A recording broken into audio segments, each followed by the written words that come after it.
Hey everyone! If you want to create professional-looking photos, remove backgrounds, design product images, and use AI-powered editing tools without advanced skills, Photoroom makes the process incredibly easy.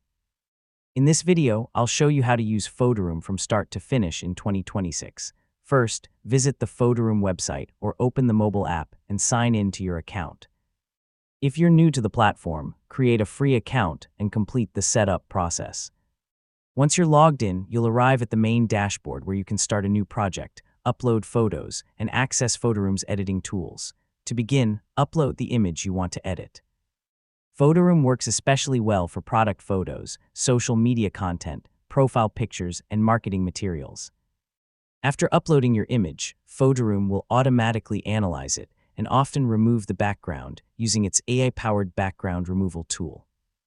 In just a few seconds, you'll see your subject separated from the original background. Next, choose what you'd like to do with the image.